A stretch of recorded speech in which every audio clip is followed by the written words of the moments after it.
बिस्मिल्लाहिर्रहमानिर्रहीम। अस्सलाम वालेकुम व्यूवर्स, मेरा नाम मोहम्मद इमरान है।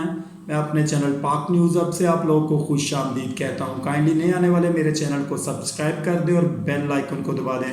व्यूवर्स, आज हम बात करेंगे खान साहब के लाहौर के जलसे के बारे में। उसके बाद हम बात करेंगे खान साहब के कागजात नामजदगी जमा करवाने के बारे में। FIA ने खान साहब को तलब कर लिया और ARY का लाइसेंस बहाल होने के बारे में और बनी गाला में होने वाले रेड के बारे में। बात स्टार्ट करते हैं खान साहब के कागज़े नामजदगी से। इमरान खान साहब ने 9 हलकों में कागज़े नामजदगी अपने जमा करवा दिए हैं और ख़ान साहब ने अपना एक और वादा वफा कर दिया। खान साहब ने ऐलान किया था कि मैं 9 हलकों से, जो जहाँ पे ज़िमनी इलेक्शन होने के लिए जा रहे हैं, मैं इन 9 हलकों से इलेक्शन लड़ूंगा इन 13 जमातों के ख़िलाफ़, और जिसमें किसी में अखलाकी जुर्रत है तो वो मेरे मुकाबले में खड़े हो जाएं। ऐसा देखने में आ रहा है, सुनने में आ रहा है कि बहुत सारे जो मुक़्तदर हलके हैं वो चाहते हैं कि मौलाना फजलुर रहमान जो है वो पेशावर से इन चारों हलकों में इलेक्शन लड़े जहाँ से खान साहब लड़ रहे हैं, और दूसरी बात पंजाब से जो है वो शहबाज शरीफ साहब की फैमिली इलेक्शन लड़े, और सिंध से आसफ अली जरदारी जो है उनकी फैमिली में से कोई भी पर्सन जो है वो इलेक्शन लड़े। लेकिन मेरा नहीं ख्याल कि इनमें इतनी अखलाकी ज़रूरत हो कि ये खान साहब का मुकाबला कर सकें। और दूसरी जानब खान साहब जो है वो इनके लिए जो है वो मुफाहमत के दरवाजे खुले रखे हुए हैं। वो कह रहे हैं कि अगर मौजूदा गवर्नमेंट, फेडरल गवर्नमेंट असम्बलियाँ डिज़ोल्व करती है और इलेक्शन की डेट देती है और इलेक्शन कमीशन को चेंज करती है, तो मैं इनके साथ हर किस्म के मौजू के ऊपर बात करने के लिए तैयार हूँ।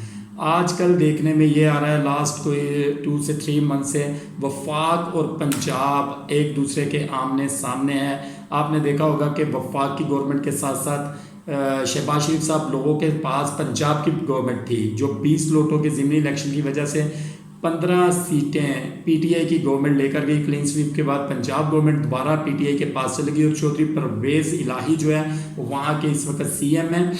और आपको ये बताएं कि पंजाब गवर्नमेंट और फेडरल गवर्नमेंट का आमना सामना बहुत बुरे तरीके से हो रहा है। आज इन्होंने खान साहब के घर बनी गाला के ऊपर रेड करने की कोशिश की, जिसको बाद में राना सनाउल्लाह साहब ने रोक दिया। राना सनाउल्लाह साहब ने कहा जो बनी गाला के मकीन हैं, रहने वाले हैं, उनसे पता किया जाए कि जिस बंदे की तलाश में हम जहाँ पे हैं कि वो बंदा हमें दिया जाए, वो बंदा बनी गाला के अंदर है। दूसरी जानब सुनने में ये भी आ रहा है कि पंजाब गवर्नमेंट का ये कहना है कि अगर बनी गाला के ऊपर किसी किस्म का कोई रेड किया गया तो जाती उम्रा हमारी हदूद से बाहर नहीं है। जाती उम्रा के ऊपर भी वही इम्प्लीमेंट होगा जो आप लोग बनी गाला के ऊपर करेंगे। आपको यहाँ पे ये भी बताएं, रात गए अता तारड़ साहब के घर छापा मारा गया क्योंकि उनको ऑलरेडी जो है एक लीगल नोटिस भेजा गया था पेश होने के लिए। 25 मई की डेट में जो इन्होंने काम किया था उसमें इनको बुलाया गया था कि आप पहुँचे और आपने जो अवाम के ऊपर जुल्म किए हैं, जो आंसू गैस आपने फेंकी है लोगों के ऊपर, जो लोगों को गोलियाँ मारी हैं, जो 5 लोग उसमें शहीद हुए हैं, उनके बारे में आके आप अपना बयान रिकॉर्ड करवाएं। उसके बाद आपको यहाँ पे ये बताएं कि ये ऐसा तो पॉसिबिलिटी नहीं हुई कि इनमें से कोई हाज़िर हो, इसलिए रात को जो है वो वहाँ पे रेड किया गया और रेड जो है वो उनके घर पर किया गया। लेकिन इस रेड के दौरान जो है किसी भी फैमिली मेम्बर को ज़दोकोब नहीं किया गया पंजाब पुलिस की तरफ से, ना ही किसी के साथ किसी किस्म की कोई ज़्यादती की गई। इसके बाद अता तारड़ के बयान ने यह बताया कि 15 साल पहले वो घर छोड़ चुके हैं जहाँ पे इन्होंने नोटिस दिया या जिस जगह पे इन्होंने रेड किया है। तो उसके दौरान फवाद चौधरी साहब ने ये कहा है कि आप इखलाकी जुर्रत करें और पेश हों, अपना बयान रिकॉर्ड करवाएं 25 मई के जो भी मामला थे उसके बारे में। उसके साथ साथ फवाद चौधरी साहब ने ये भी कहा है कि अगर हमारी टीम जो है वो प्रॉपर तौर पर इस चीज़ के ऊपर हम अगर मुल्क में निकलते हैं, लॉन्ग मार्च करते हैं, तो 5 दिन भी जो है वो वफाक की गवर्नमेंट मज़ीद नहीं निकालेगी, 27 किलो की गवर्नमेंट घुटने टेक देगी। खान साहब को FIA ने तलब कर लिया with proof, with documents, foreign funding case के अंदर, जो कि ममनुआ फंडिंग है, फॉरेन फंडिंग नहीं है। उन्होंने कहा 1996 से लेकर 2022 तक का तमाम रिकॉर्ड लेकर आप FIA में हाज़िर हों और साथ साथ जो जायदादें PTI को मिली हैं फंड्स की सूरत में, उनकी तमाम डिटेल्स भी साथ लेकर आएँ। क्या कि माजी में जो FIA के केसेस हुए हैं उसमें किसी ने अपना कोई रिकॉर्ड जमा करवाया? खान साहब ने तो फिर भी बहुत सारा रिकॉर्ड अपना जो है इनको जमा करवाया है।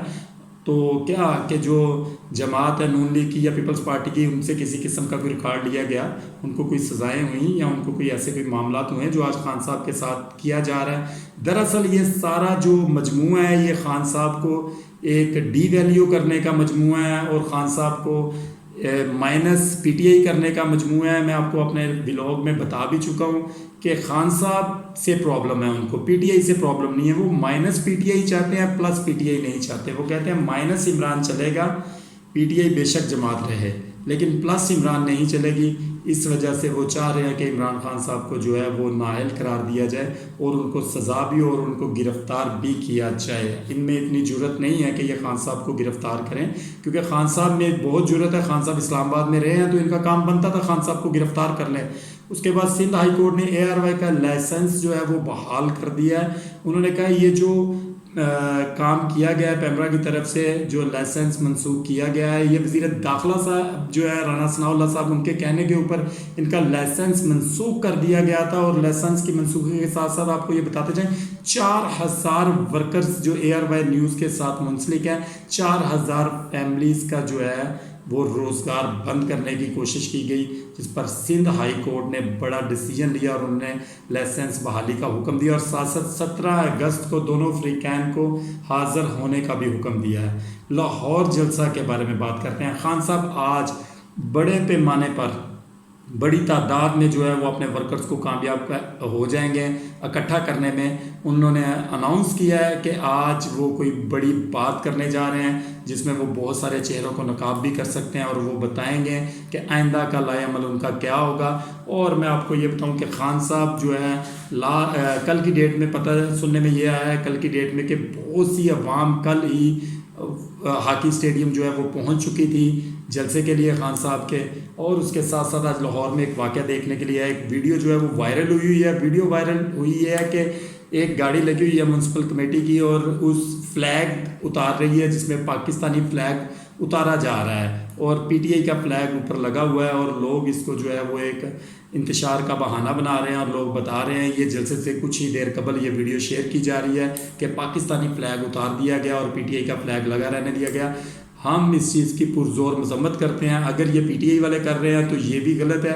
इनको फिल फोर पकड़ कर सज़ा दी जाए ताकि इन्हें पता चल सके ये सारा जो है ये मामला कौन कर रहा है। क्योंकि खान साहब अपने बहुत सारे जलसों में कह चुके हैं कि पीटीआई परचम के साथ साथ बल्कि पीटीआई परचम से ज़्यादा पाकिस्तानी फ्लैग लेकर आया करें, क्योंकि खान साहब को पाकिस्तान से प्यार है, पाकिस्तान की अवाम से प्यार है।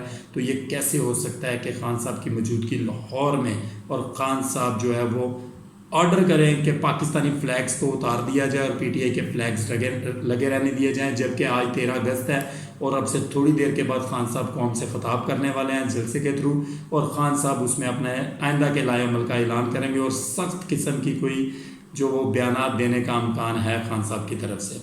मेरी दुआ है कि अल्लाह ताला हमारे मुल्क को कोई ऐसा हुक्मरान मुसल्लत करे जो मुल्क को कानून और शरीयत के मुताबिक चलाए और इसके साथ साथ अल्लाह ताला हमारे मुल्क को और हमें मुनाफिकीन से बचाए। आमीन सुम्मा आमीन। अपना और अपनी फैमिली का ख्याल रखिएगा।